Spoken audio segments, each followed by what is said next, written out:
विक्रम बेताल की 19वीं कहानी, पिंडदान का अधिकारी कौन। हर बार की तरह इस बार भी राजा विक्रमादित्य ने बेताल को अपने कंधे पर लादा और आगे बढ़ने लगे। सफर लंबा था, इसलिए बेताल ने राजा को फिर से एक नई कहानी सुनाई। बेताल कहता है, ये कहानी है विधवा भागवती और उसकी बेटी धनवंती की। भागवती के विधवा होने के बाद उसके पति के रिश्तेदार उसका सारा धन लेकर भागवती और उसकी बेटी को घर से निकाल देते हैं। इसके बाद दोनों माँ बेटी दूसरे नगर के लिए निकल पड़ती हैं। रास्ते में दोनों एक जगह आराम करने के लिए रुकती हैं तो वहां एक सिपाही एक चोर को बांधकर रखे रहता है। चोर को प्यास लगी होती है, वो भागवती और उसकी बेटी धनवंती से पानी पिलाने के लिए विनती करता है। पानी पीने के बाद वो माँ बेटी से सारी बातें पूछता है कि उनके साथ क्या हुआ था। सारी बातें सुनने के बाद चोर धनवंती के साथ शादी करने की इच्छा रखता है। ये सुनकर भागवती को गुस्सा आता है और वो उस सिपाही को चोर की बात बताती है।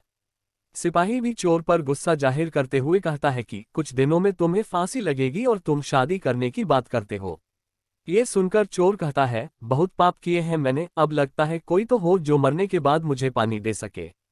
मेरा कोई बच्चा नहीं है, मैं चैन से मर भी नहीं सकता, भूत बनकर भटकूंगा मैं। ये सब सुनने के बाद सिपाही वहां चोर को बांधकर आराम करने चला गया।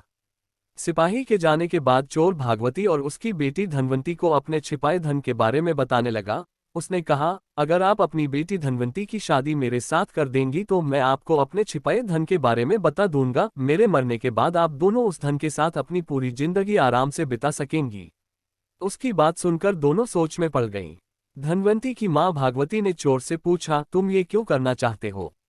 तो चोर ने कहा, शादी के बाद मेरा जो बच्चा होगा वो मेरे मरने के बाद पिंडदान करेगा, जिससे मुझे मुक्ति मिल जाएगी और मैं भूत नहीं बनूंगा।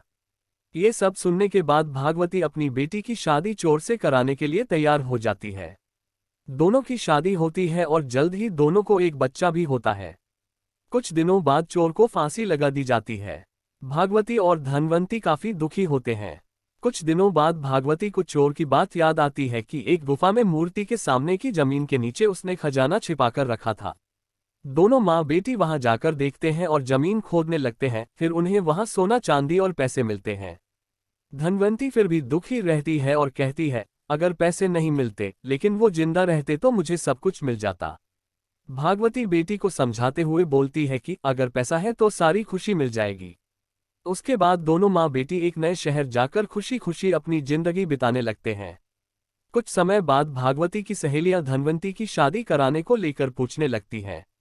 भागवती कहती है, मुझे अपनी बेटी की शादी तो करवानी है, लेकिन लड़का ऐसा होना चाहिए जो घर जमाए बनकर रहे। फिर कुछ वक्त बाद एक पंडित लड़का उनके घर आता है, जिसके सामने भागवती अपनी बेटी धनवंती के शादी का प्रस्ताव रखती है।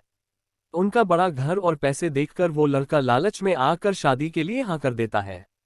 वो कुछ वक्त तक उनके साथ रहता है और उनका भरोसा जीतने के बाद एक रात घर के सारे गहने और पैसे लेकर भाग गया।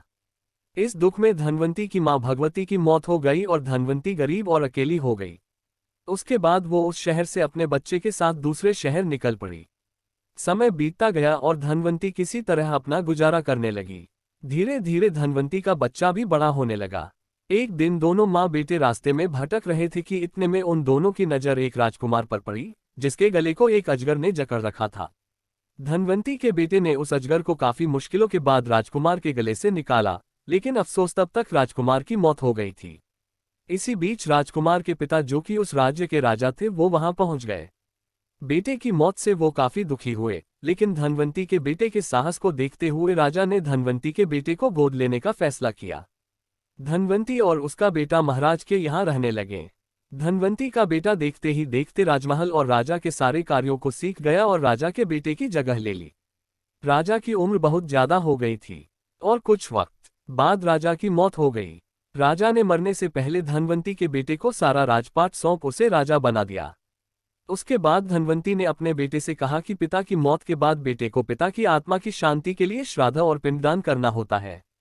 ये बात सुन उसका बेटा अपनी मां धनवंती के साथ पिंडदान करने निकल पड़ा। जब वो नदी के किनारे पहुंचा तो उसे 3 हाथ दिखाई दिए। इतनी कहानी सुनाने के बाद बेताल रुक गया और हर बार की तरह इस बार भी उसने राजा विक्रमादित्य से सवाल पूछा, बताओ राजन, उस लड़ने का पिता कौन है? धनवंती का बेटा किस हाथ में पिंड देगा? इसमें एक हाथ उस चोर का है जिसके साथ धनवंती की शुरुआत में शादी हुई थी। दूसरा हाथ उस आदमी का है जिसने धन की लालच में धनवंती से विवाह किया था, और तीसरा हाथ उस राजा का जिसने धनवंती के बेटे को गोद लेकर अपने बेटे की तरह रखा था। विक्रमादित्य ने जवाब दिया, उस लड़के का पिता वो चोर है जिसने धनवंती से पूरे रीति रिवाज के साथ शादी की। दूसरे व्यक्ति ने लालच में धनवंती से शादी की थी और राजा ने बस अपना काम किया था। चोर ही धनवंती का असली पति और उसके बेटे का पिता है, क्योंकि उसने धनवंती के लिए बिना किसी स्वार्थ के मरने से पहले धन छोड़ा ताकि वो खुशी से आराम की जिंदगी बिता सके। ये सुनते ही बेताल बहुत खुश हुआ और वापस घने जंगल में उसी पेड़ पर जाकर उल्टा लटक गया। कहानी से सीख, जो इंसान बिना किसी स्वार्थ के कोई काम करता है उसे कभी ना कभी अच्छा फल जरूर मिलता है। ऐसी और कहानी सुनने के लिए चैनल को सब्सक्राइब करें।